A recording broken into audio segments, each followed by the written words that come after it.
अहं वन्दे देव उमापतिं सुरगुरुं वन्दे जगत्कारणं वन्दे पन्नगभूषणं मृगधरं वन्दे पशूनां पतिं वन्दे सूर्यशशाङ्कवर्णनयनं वन्दे मुकुन्दप्रियं वन्दे भक्तजनाश्रयं च वरदां वन्दे शिवं शंकरम। आज 5वां अध्याय हम शुरू करने जा रहे हैं। नारद जी का संसार के कल्याण के लिए शिव जी के विषय में विस्तार पूर्वक पूछना। श्री ब्रह्मा जी से यह कथा सुनकर नारद जी ने नमस्कार करके विनय पूर्वक कहा, ब्रह्मा जी, आपने सबसे ऊपर शिवलोक का वर्णन किया है। संसार में तो यह प्रसिद्ध है कि भगवान शिव जी का स्थान कैलाश है और शिवलोक को जाने वाला उस कैलाश पर्वत पर जाता है। अब मैं आपसे यह जानना चाहता हूँ कि जिस भगवान सदाशिव का आपने वर्णन किया है, क्या यह वही कैलाश वासी सदाशिव है या कोई दूसरे हैं? नारद जी की यह बात सुनकर श्री ब्रह्मा जी प्रसन्न होकर उनकी प्रशंसा करने लगे। नारद, मैं तुमसे बहुत प्रसन्न हूँ, क्योंकि तुम सब कुछ जानते हुए भी संसार के कल्याण के लिए इस प्रकार प्रश्न कर रहे हो। सज्जन पुरुषों का यही काम है। अतः मैं अब तुमको वही कथा सुनाता हूँ। भगवान श्री सदाशिव ब्रह्म सगुण रूप महेश्वर हैं। उनके स्थान काशी, आनंद वन, ब्रह्मा वन इत्यादि हैं। तुम्हें स्मरण होगा कि जब मैंने भगवान श्री सदाशिव से सहायता की प्रार्थना करते हुए अवतार धारण करने के लिए कहा था, तब उन्होंने मुझे वचन दिया था कि समय आने पर ऐसा ही होगा। जिसके पश्चात वह अंतर्ध्यान हो गए और यथा समय उन्होंने अपना वचन पूरा भी किया। मेरे मनोरथ पूर्ण करने के लिए वह कैलाश पर्वत पर आए और कठिन साधना में लग गए। वही कथा अब तुमको सुनाता हूँ। कपिलपुरी में यज्ञदत्त नाम का एक ब्राह्मण रहता था। यज्ञदत्त विद्या में पारंगत था। उसका एक पुत्र उत्पन्न हुआ, जिसका नाम उसने गुणनिधि रखा। बालक बड़ा बुद्धिमान तथा चतुर था। 8 वर्ष की छोटी सी आयु में ही उसने बहुत सी विद्याएं सीख ली थी, परंतु वह कुमार्ग में पढ़कर अपने धर्म और कर्म से भटक गया। वह जुआरी, खेल कूद में संलग्न और गाने बजाने वालों का साथी बन गया। उसने बहुत जल्दी ही अपने पिता की संपत्ति लुटा दी। उसकी माता उसे बहुत रोकती थी, परंतु प्रेम के कारण संबंध में उसके पिता को कुछ न बताती थी। पुत्र चाहे कितना भी ही बुरा हो, परंतु माता कभी भी उसका बुरा नहीं चाहती। और ये 6वां अध्याय है कि यज्ञदत्त और उसके पुत्र का वर्णन। यज्ञदत्त जब कभी भी घर आकर अपनी पत्नी गुणनिधि के संबंध में पूछता कि इस समय गुणनिधि कहाँ है, तो वह सदा झूठ बोल देती और कह देती कि घर से बाहर गया है, या तो वह कहीं स्नान आदि कर रहा होगा या देव मंदिर में बैठकर भगवान का पूजन कर रहा होगा।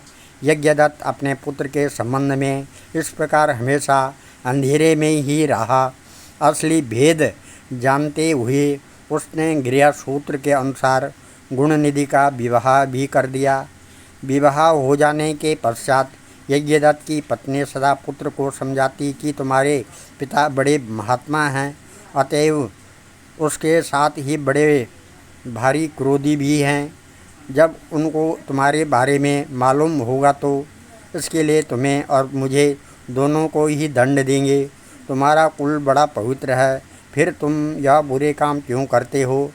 परंतु गुणनिधि पर माँ के समझाने का कुछ भी प्रभाव न पड़ता है। आज हम इस कथा को यहीं पर विराम दे रहे हैं और कल आप यज्ञदत्त का अपने पुत्र के बारे में अपनी पत्नी से पूछना और पत्नी द्वारा झूठ बोलना। और ये 7वां अध्याय होगा कल। और इस अध्याय को सुनने के लिए आपको मेरा चैनल सब्सक्राइब, लाइक और शेयर करना पड़ेगा। इसके लिए आपकी बड़ी कृपा होगी।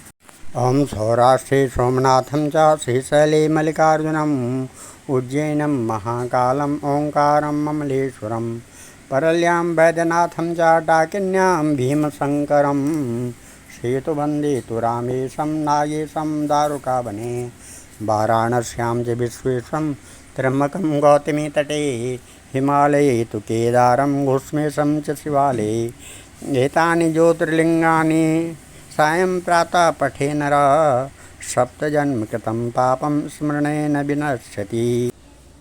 ये काल भैरवाष्टक है, एक भैरव की स्तुति है जो काशी का कोतवाल माना जाता है और शिवजी का अति प्रिय है। देवराज सेव्यमान पावनान्द्रि पंकजं व्यालयज्ञ सूत्रबिंदु शेखरं कृपाकरं नारदादि योग वृंद वंदितं दिगंबरं काशिकापुरादिनाथ काल भैरवं भजे भानुकोटि भास्वरं भवाब्दितारकं परं नीलकंठमेक्षतार्थदायकं त्रिलोचनं काल अम्बुजाक्ष अक्षशूल अक्षरं काशिकापुरादिनाथ काल भैरवं भजे शूल टंक पाशदंड पाणिमादि कारणं श्यामकायमादिदेव अक्षरं निरामयं भीम विक्रमं प्रभुं विचित्रतांडव प्रियं काशिकापुरादिनाथ काल भैरवं भजे भुक्तिमुक्तिदायकं प्रशस्यचारु विग्रहं भक्तवत्सलं स्थितं समस्तलोकविग्रहं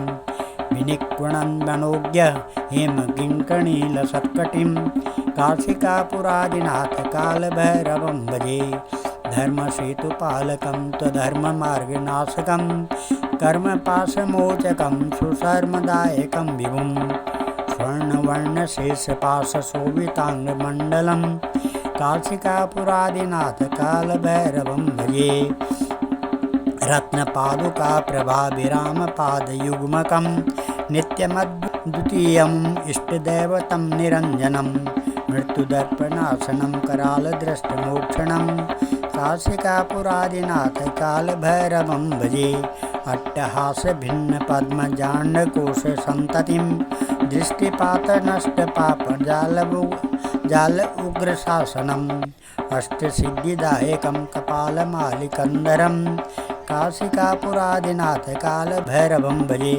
भूतसंगनायकं विशालकीर्तिदायकं काशीवासलोकपुण्यपापशोधकं विभुं नीतिमार्गकोविदं पुरातनं जगत्पतिं काशिकापुरादिनाथ काल भैरवं भजे कालभैरवाष्टकं पठन्ति ये मनोहरं ज्ञानमुक्तिसाधनं विचित्रपुण्यवर्धनं शोकमोहदैत्यलोभकोपतापनाशनं प्रयान्तिकालभैरवान्द्रि सन्निधिं नराध्रुवम्।